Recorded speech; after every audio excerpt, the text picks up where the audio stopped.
Hey, it's Heike Yates, and thanks for joining me today. If you are a new listener, welcome. Hit the subscribe button so you don't miss out on any episodes coming your way.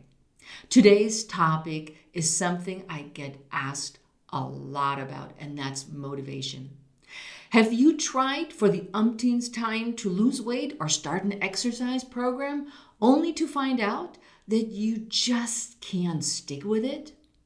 You figure you're not cut out for any program or approach and give up. Although you know you need and want to be in better shape, perhaps drop a few pounds and definitely get more energy. After all, you want to chase after the grandkids if you have any. Or for me, you may be like me that you love to travel, and once COVID is under control, we're out there traveling again. And we want to be in shape and strong and fit to do those trips. So each time you start out with an exercise program or a weight loss program, and you give it your best each time, and each time you give up, then you beat yourself up because everyone around you seems to be able to get the job done. And you're not sure what you can do to reach the goals you set for yourselves. You started out being super motivated, but then somehow it seems to disappear into thin air. And you wonder, why can't I stay motivated to lose weight and exercise? And before we dive in, I want to let you know about my Spark Fitness membership. You start out with 3 free classes and get the little boost to be motivated to stay strong, healthy in midlife. Find out more about heikeyates.com and grab the link in the show notes. And if you are on Clubhouse, join me at Heike Yates. So let's dive into today's episode. I'm Heike Yates, a fitness and nutrition coach with 30 years of experience. I empower women over 50 to take back their health and strength to lead a vibrant life. Right now, you're joined by thousands of women over 50 around the world who stop dimming their light and instead ignite their spark.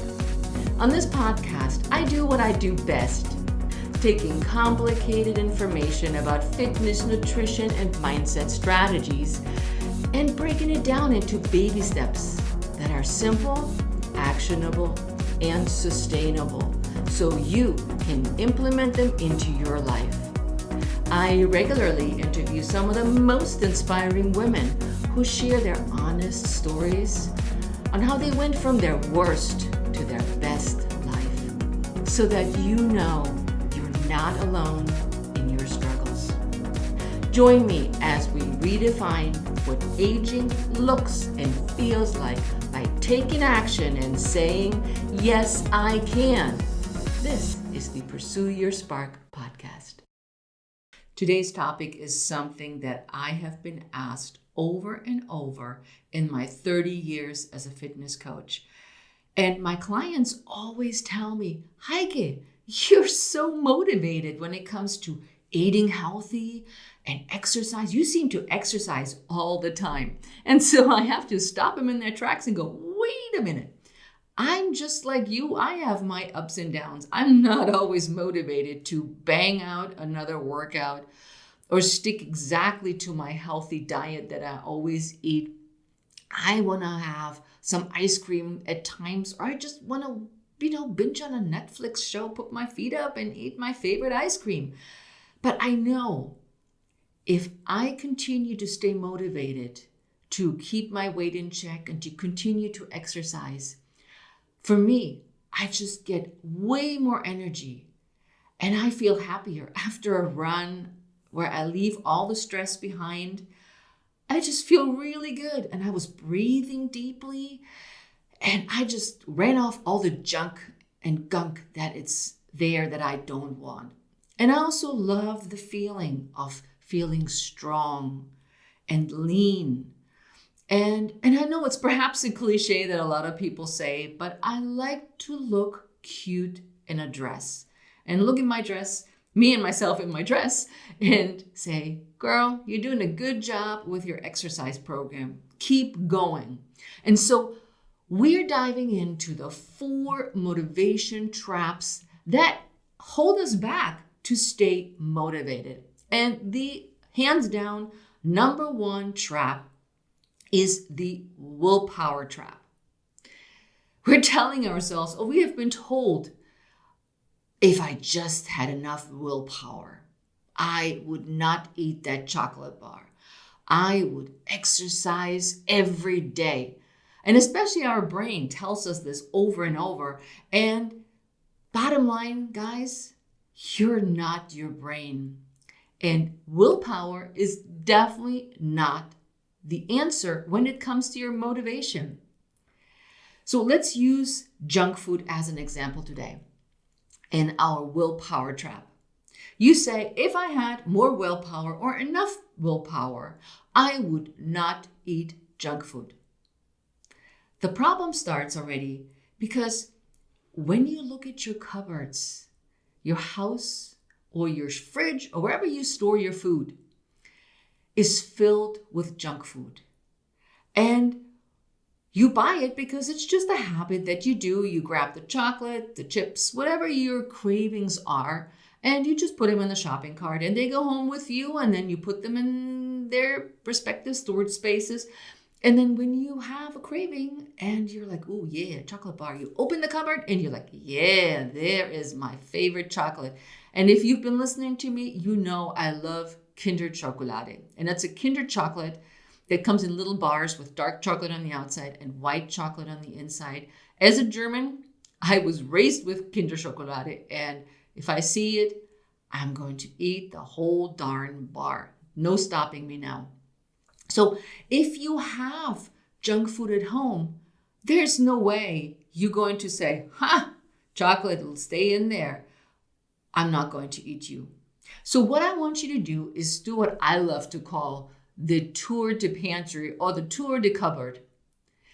And don't ditch all the junk food that you've bought, but divide it into food groups or colored groups so you know which are the red foods, the green foods, and the maybe foods. So let's start out with the red ones that you can't eat because you're allergic, it's unhealthy for you, and they're just not good for a healthy lifestyle, for your goals to lean out, to perhaps lose weight. So they go in the junk food category and they need to go. That means you donate them. Don't throw it away. I hate to throw food away because there's so many people who need food, even junk food. Donate it or give it to a friend who says, yes, I'll totally take it, but get it out of your house. And when you do your weekly shopping, don't buy them again. They just don't go on your shopping list. So if you wanted to eat them, you actually had to go out and buy them. So you have to make a special trip. So no more junk food in your house. Then we have the orange foods that you can eat once in a while. And you only buy a few specific items or treats. So if you say, and I know I said ditch them all, if you say, man, I really need my chips with lunch. That's an American thing. In Germany, you don't eat chips with lunch, but that's okay. We all are different. Get maybe 1 bag of chips that you can eat, and get healthy chips. Get the baked chips, not the fried ones. Get the small one, not the big, large mama bag. So these are the orange foods that you can eat on occasions. And then you have your green foods. These are the eat anytime food. And you can buy as many as you need at a time. And that brings us back to food waste. Buy only as much as you need. And that means you have to create a meal plan. So the beginning of the week or the end of the week, whenever you do your shopping, and now in COVID, we go out, in our household, we go out every 2 weeks. And that's where I really need to plan ahead, because I may end up with sweet potatoes and nothing else because I didn't plan right. So pick the meals that you want to eat or prepare for the week. Be realistic. If you're a single person, you need a lot less food than if you're two people or a family. Be realistic about how much you eat and what you're going to cook.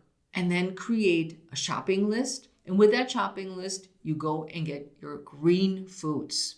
And they are the healthy fats, the lean proteins, the healthy fats, all the good stuff that I always talk about that are on your plate.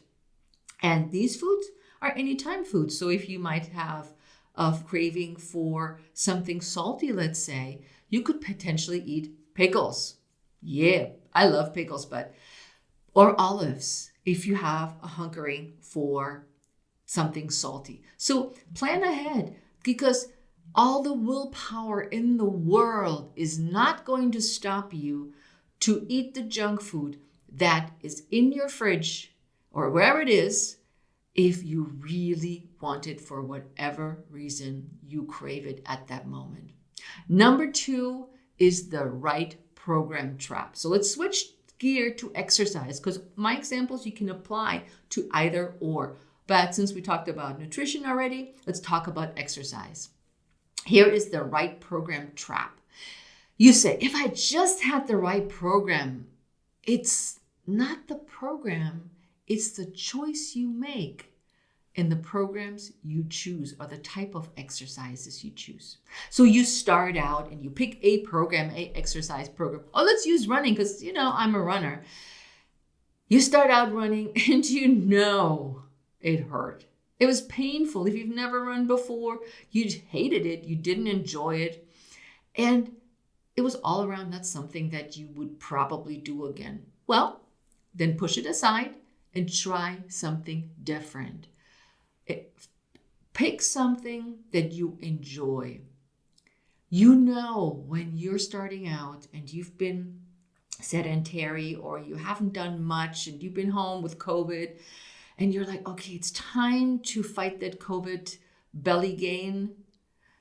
It's tough to get started. You're sweating, you're huffing and puffing, and you're adding something new to your lifestyle. So you want to make sure that it's something that you can enjoy, and you, as always, take baby steps, because change is hard and starting something new is hard, and staying consistent with it is the goal that we have, but it takes time with those baby steps to reach those goals where you're like, yeah, this is good.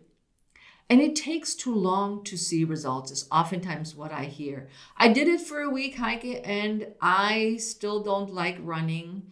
And my butt's still not perky and my abs are not tight. I think that's not working for me. Well, you can look at it from two views. You could say, well, if you kind of sort of like being outside, start walking before you start running.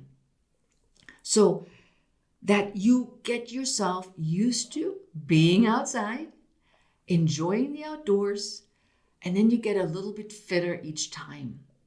So don't ditch things right away because they didn't work. It's just not right for me.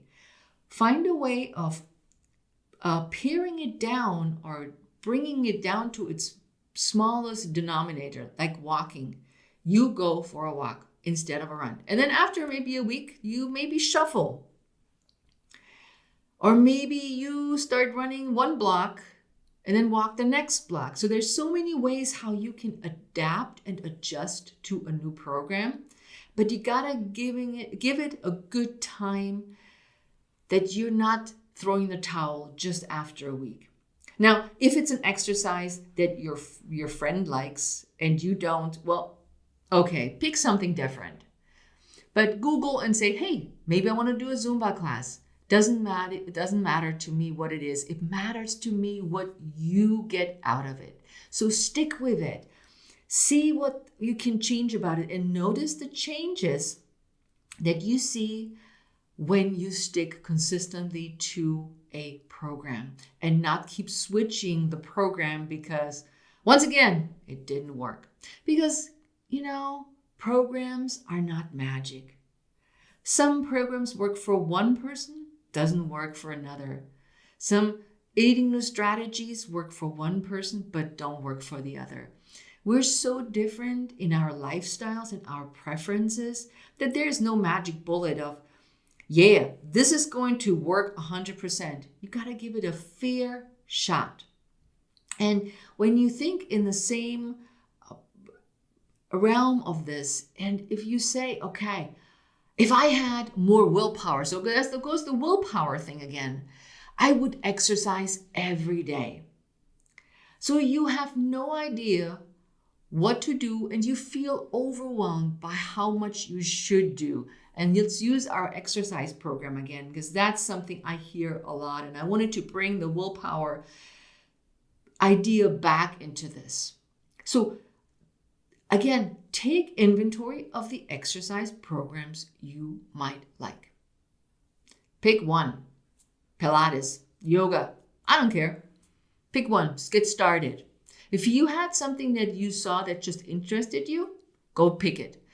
And you don't have to do it every day. You again start with baby steps. And you say, okay, what's the easiest way I can start this program? You may sign up for a class, or you may join my Spark Fitness program and pick the beginning exercises out until you feel more comfortable. And also, always start small. I know it sounds really silly sometimes, but 5 minutes a day can be a lot for somebody that's never exercised, that's just getting back into exercise. You're not continuing to stay fit on. And science shows us that about 6 weeks into being inactive physically, you see the first decline in strength and cardiovascular fitness. So that's when it's really noticeable. Before, you could kind of go, all right, I'm fine. I'm looking at my biceps, they're good. My butt's not too flabby. But you notice after 6 weeks is when you definitely notice that you are needing to work a little harder. So pick the program you like. Start with baby steps. Build habits by maybe doing the program 3 times a week. Do 5 minutes 3 times a week. Totally doable. This way you build up endurance and consistency because you can always build up on those baby steps. And I always teach that when somebody says, well, 5 minutes a day, will you see some big changes? No, probably not.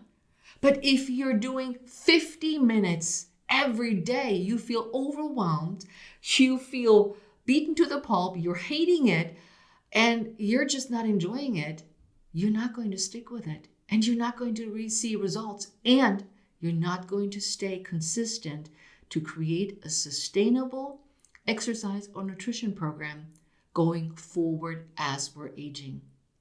And when you start out, whatever it is, get minimal equipment.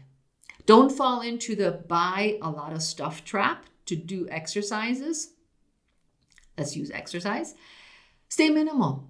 Maybe if you want to start out running or walking, at least have a good pair of shoes.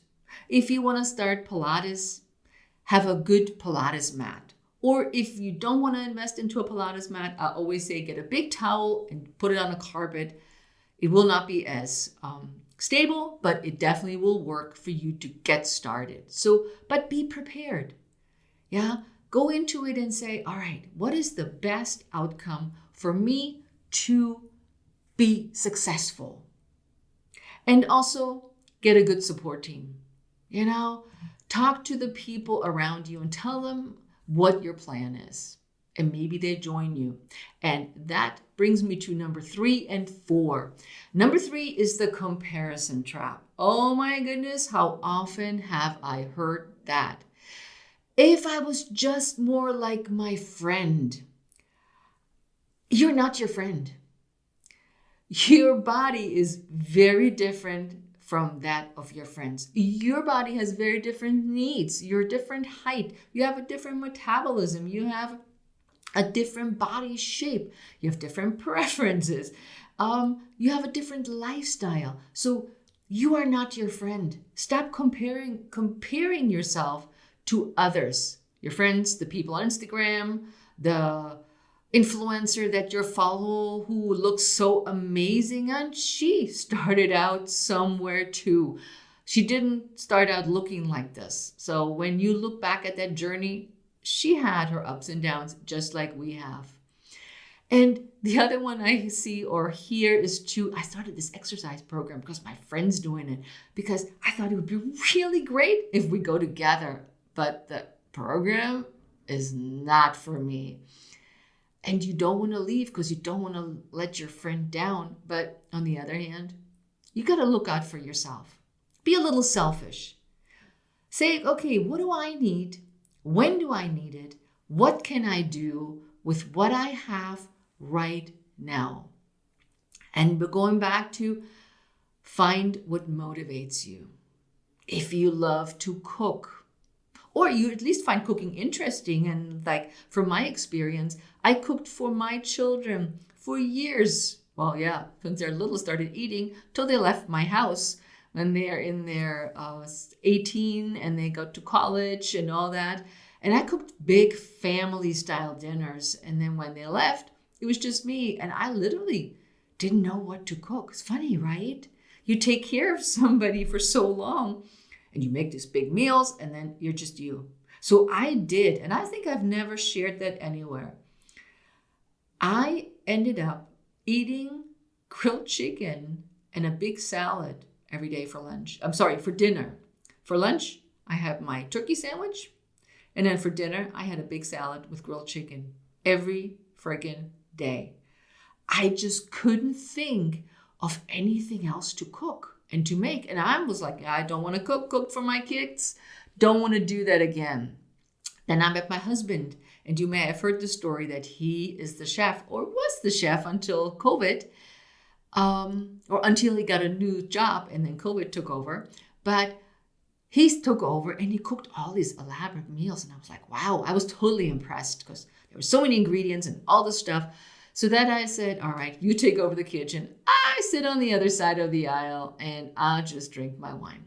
But then he got a job outside of house and I couldn't wait for him to come home at 7 o'clock and then start cooking. So I said, all right, what can I do? I need something simple. I need something basic. And I started making recipes from my favorite chef, the Minimalist Baker. So you can find her at Minimalist Baker. And I started because her recipes, for the most part, are simple with few ingredients and taste so delicious. So I found a way to not compare myself to what I did before, what my husband did, but I found my own way of cooking. And that same goes for exercise. Do the same thing with an exercise program. And also be realistic in what you can achieve. Yeah, what your friends' results are is maybe not what your result is. Her butt may be getting super perky while yours stays the same, or she's losing a lot of weight doing the same thing. Don't compare yourself.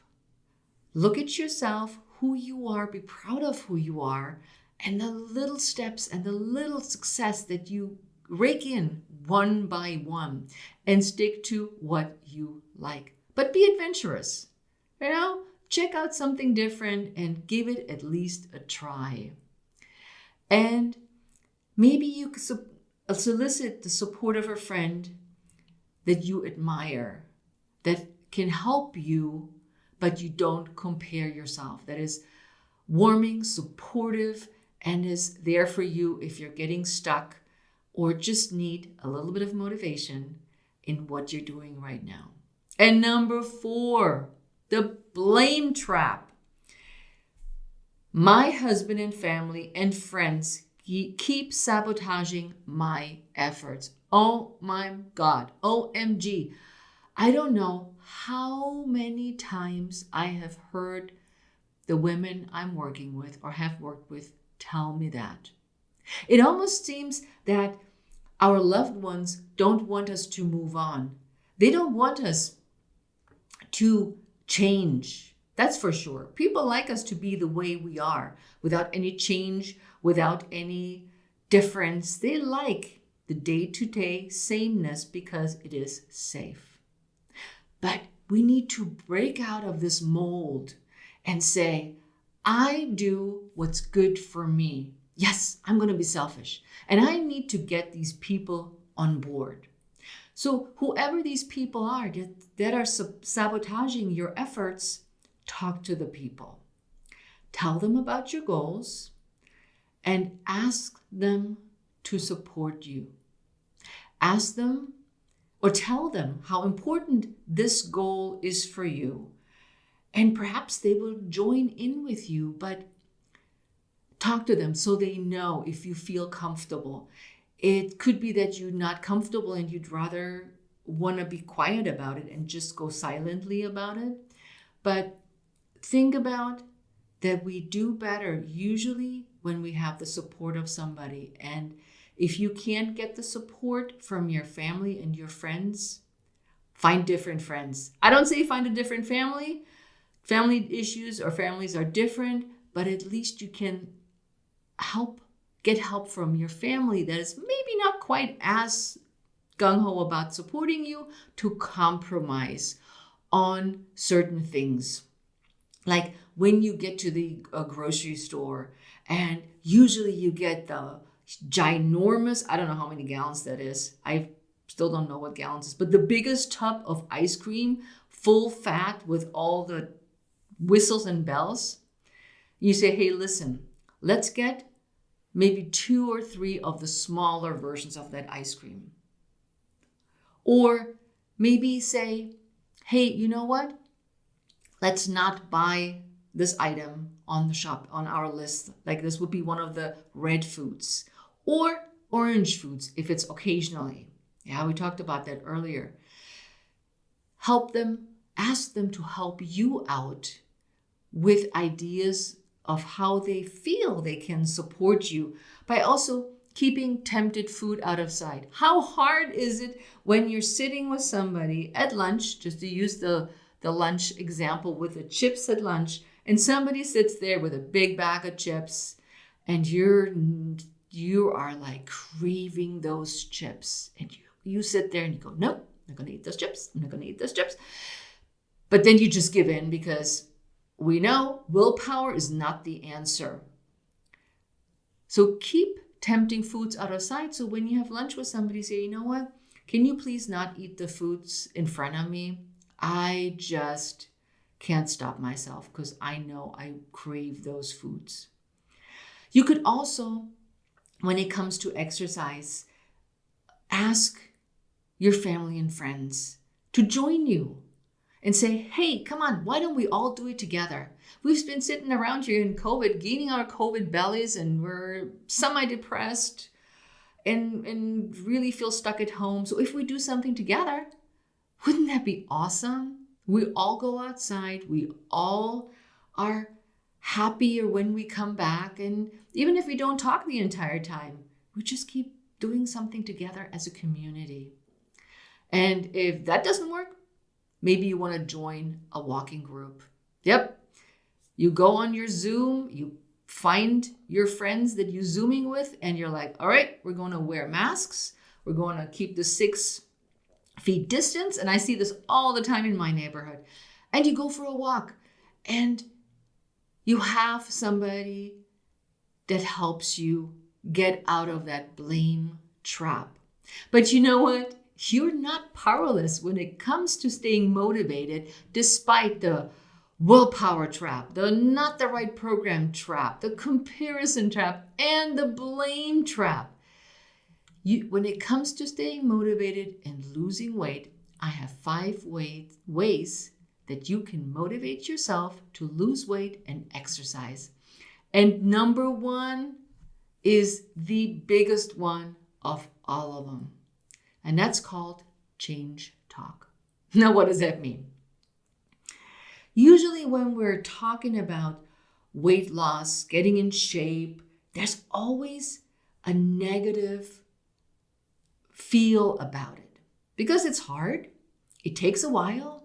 You're sweating, which you may not like. You have to plan it in. It's going to take time to see results. And it definitely at some point, it will suck. So it's not that in most cases you go out and it will be glorious and you will love it and you're just getting the results almost instantly. Nah, that's not. So we need to change the conversation. We need to talk about our experience positively, that you are eating healthy, that you enjoy the foods that you are on your plate. You're like, dang, I love, what did I make last night? I made fennel. I have fallen in love with fresh fennel, sliced and just sauteed with some avocado oil, little salt and pepper. One of my favorite foods right now, vegetables. So think about that you are, instead of saying, oh, I don't like broccoli, pick a vegetable you like. Enjoy what you're eating. Enjoy the part, like I said earlier, you going out to exercise. It's like, man, the sun's shining, the wind's blowing, I get my gloves on, and I see something new in my neighborhood as I'm out exercising.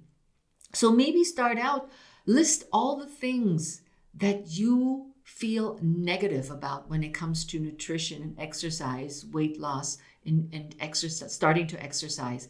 And then you start a list of the things that you could change into. Let's say, I hate broccoli, but I love fennel. Ha! Good one, right? So start, I hate running, but I love bicycling. So I want you to start doing that list for yourself, either on a Google Docs, on your phone, I don't know, wherever. Write it down. And number 2, pick a plan that fits into your lifestyle. With lofty goals, it's bound to find a snag. Start with baby steps. Always go back to the smallest amount. If you don't have the desire or the time to cook a big meal, find something easy. Because you know what? Steaming vegetables or grilling vegetables and throwing a piece of salmon on the grill is cooking. And that may fit into your lifestyle. So bring it down to the least threatening denominator so that you don't feel overwhelmed and give up. And number 3 is anticipate roadblocks. Roadblocks are there whether you planned your bestest plan and you said, I got it all laid out, I got it all ready to go, and it will all go smooth sailing. No, usually doesn't. You either have somebody that's not supporting you, or that you may end up not having the right shoes for your walk and run, or your day is turned upside down and the time you have planned for your exercise is gone. Poof, right? Meetings have been scheduled and it's gone. So anticipate roadblocks and think of, let's use the schedule of the exercise in your scheduler, and suddenly you have all these meetings. You see that it was all moved around, but by the end of the day, take just 5 minutes and stretch or breathe, do some breathing exercises, or just go for a walk around the block. It doesn't have to be anything fancy if you missed your workout, because tomorrow is another day and tomorrow you can do better. We don't want you to be perfect. I definitely don't want you to be perfect, but I want you to be consistent and I want you to be proud of your achievements. And they take consistency and they take time. And number 4 is don't be afraid to ask for help. Women tend to be more likely to ask for help than men, from my experience. I may be wrong, but that's my experience. So don't be afraid to ask for help. If you're stuck, ask a friend, hire a trainer, go to somebody that you trust that will give you the right answer. Ask me. If you follow me on social media, please ask me if you have a question. Just go, hey, Heike, DM me on Instagram.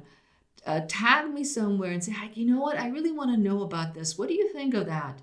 And I always have an answer. With 30 years of experience in the fitness industry, I've learned so much and I continue to learn, and I'd be more than happy to share that wealth of knowledge with you because I want you to be successful in losing weight and continuing to exercise. And number 5 is set up SMART goals. I always love that word, SMART. So what does SMART stand for? It stands for specific, measurable, achievable, realistic, and time-bound goals.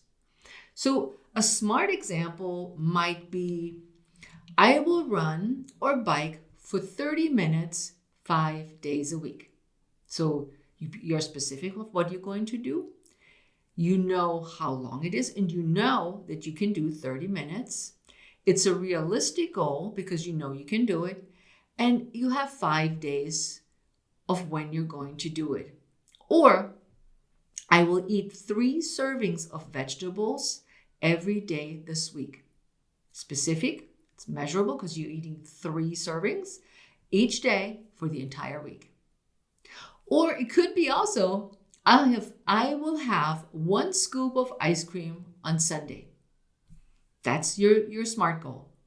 Not every day, you're specific. You have 1 scoop, it's ice cream, and you know you can wait till Sunday, eat it on Sunday, and it's a realistic goal as far as instead of saying, I'm going to get a tub of ice cream and I eat it this weekend. That would not be a SMART goal. So think about your SMART goals of what they mean to you and to your lifestyle. For other ideas on how to measure your progress, check out my podcast titled 5 Ways to Measure Your Fitness Progress. You will find a whole bunch of ideas there to support your SMART goals. And when it comes to motivation, also ask yourself, where is joy in other parts of my life? If you've been following me, I have a cup that is titled Bring the Joy. And I use that cup on days where I want to put a smile on my face. So I get that cup and then I'm like, yep, bring the joy. When it comes to motivation in other parts of your life, how does that motivation compare to the desire to lose weight and exercise? And my example would be if you love to knit or read and you could do it all the time. You love it so much and you're like, yes, knitting, that's my thing. I'm knitting socks and scarves and all, or you read. And I'm like, I can't wait for the next book to read. Then ask yourself, what do you love about reading? What makes it so special? What does reading mean to you? Meaning, why is it important to you? Why does it bring joy? That specific activity. And finally, can you transfer some of the motivation that you have for that specific, in reading in this case, to losing weight and exercising? It may not be a clear translation over, but there may be some things that are similar that you say, you know what? I love to read because it makes me feel good. It makes me relaxed. Exercise can do that for you. If reading brings you joy because you're seeing other things, you are exposed to a different style of life or a different storyline. When you go outside or when you Zoom with a friend to do a class, you see something different. You're inspired. So think about that a little bit. Gaining clarity on what motivates you can help you be really realistic about the choices you make when it comes to your weight loss and your exercise program. You know what? Being and staying motivated to lose weight and exercise is important to long-term health. You know that. If you decide to take a few days off, it's definitely not the end of the world. But you have to get back to it where you left off. Remember the 6-week example. If you let it drag on for longer, you will notice the difference. And make the changes you didn't like in your first attempt. If you didn't like the running and you say, no, running not for me, go back to that and say, all right, why didn't I like it? What are the traps that I fell into? What are the 5 things that 5 ways that I can talk to myself differently about why it didn't work? Remember the 5 ways were change talk, pick a plan that fits your lifestyle, anticipate roadblocks, don't be afraid to ask for help, and set up SMART goals. So think or remember to give yourself flexibility and celebrate the little success along the way. So if you're struggling with the answer to what motivates you, getting clarity, then dig a little bit deeper. Motivation doesn't come from an external force, like I could make you motivated or wave a magic wand and it all happens. No, it comes from within you. What you really want and how important it is to you and your health is what will make the difference in your life, but specifically today in losing weight and staying motivated to continue your exercise journey. So I'm here to help with any strategies and action steps you need help with to stay motivated, to lose weight and keep exercising. So please reach out to me at Heike Yates on Instagram and Facebook, Pursue Your Spark, Heike Yates. And I'm here for you. I'm here to root for you. I'm your biggest cheerleader when it comes to eating healthy and exercising on a consistent and sustainable way. So with that, my friends, I am out of here. I loved having you here, and I hope to see you next week on the Pursue Your Spark podcast. With that, have an awesome day. Ciao.